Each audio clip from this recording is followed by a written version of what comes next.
Hi there, Brock Vandenberg, president of TaliMar Financial, fund manager for TaliMar Income Fund 1. I'm excited and want to do a special thanks first to Adela Castro in our marketing department. We have just wrapped up our Investor Insights magazine. Here is a fresh copy that we're going to be sending out to all of our investors. In the Investor Insights magazine, we presented a ton of information about the private lending industry. Right off the bat, we have a Q&A with Ken Luan, one of our great investors. Actually, Ken was down about a month ago, had an opportunity to show a couple of the projects that we funded to him. Which reminds me, if you're ever interested in coming in the office, please reach out to me. We love to take investors out on site tours of projects that we have funded. But Ken is a really interesting guy, sat down with us, answered some questions. So all of his incredible responses and experiences are right here in the magazine. Highlight one of our team members, Chris Escobar. She actually came on our group about a year ago in loan production and then has recently moved over to loan servicing.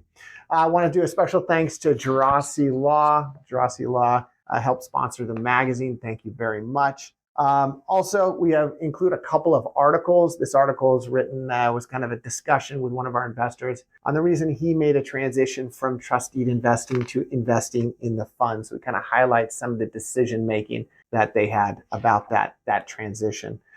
We also highlight the last quarter returns, including what the actual return was for investors, the amount of capital that came into the portfolio. We also highlight what makes up the portfolio, so loan types and property types. That's all included here in the magazine. We also highlight a recent success story, one of the projects that we have funded, some of the before and after images. Endeavor Bank also, thank you very much for being a sponsor here in the magazine as well. Endeavor Bank, as you are aware, are one of the banks that we work with the mortgage fund, including an article by Dan Yates, the CEO of Endeavor Bank. Dan, thanks for drafting an article for the magazine. Also included in here is a highlight of one of our great borrowers.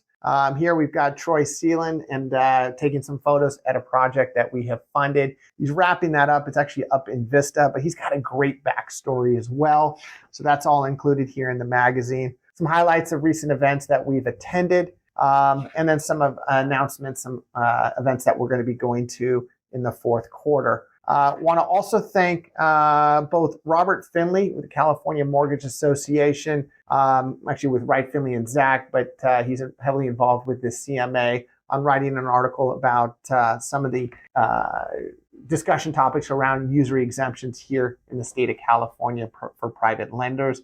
And then Kevin Kim with Geraci as well. Drafts an article about the benefits of a REIT within a mortgage fund. All included here in the magazine. If you're an investor, you've already signed up. But if you're interested in if you're not an investor and you're interested in getting a copy, go ahead and sign up. Also wanted to highlight a couple of other things. Obviously, we've finished the month, so we're in the process of drafting up our investor returns, and we should have distributions out about the mid-month here of November. But we can talk about how October ended up in the portfolio. We had a total of 108 loans. It's 2 more loans than we had at the end of the prior month, end of September.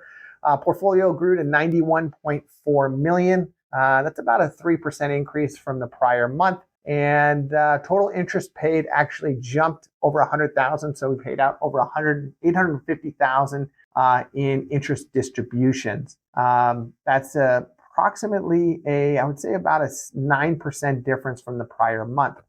Weighted average coupon, so this is before expenses in the portfolio, is about 10.64%. So we saw a slight increase in the actual weighted average coupon within the portfolio. Obviously, we've read the news. We've got some big changes in the presidency that already impacted the 10-year Treasury. As you all know, I talk about how we use the 10-year Treasury as kind of a target for the return of the fund. We saw the 10-year Treasury jump considerably yesterday. And what that should do, because I know I'm going to get this question a lot, is how is the increase in the 10-year Treasury going to impact the return of the fund? Well, it'll be good in the sense that obviously competition that relies on borrowing in order to fund loans, we'll see the cost of their capital increase, the cost of their capital that they lend out. So they're going to increase the rates. So our competition is going to have to increase the rates that they charge on their loans, which should give us, again, a little more pricing power going into the end of this quarter. We do have a Fed decision coming up here shortly. They fully anticipate that there's going to be another quarter point decrease in the Fed funds rate. But again, that shouldn't really have much of an impact on the return of the fund as we're more targeted, or we look more closely at the 10-year Treasury than we do look at the Fed funds rate.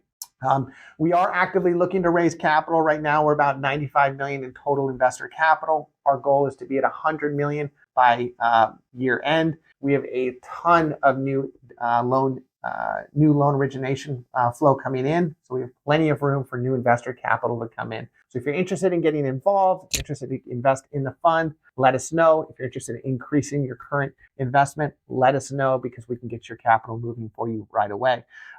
As always, if you ever have any questions about the mortgage fund, please reach out to me or my team. We'd be more than happy to answer any questions. Thanks for listening. Happy Friday. Have a great weekend. Talk soon.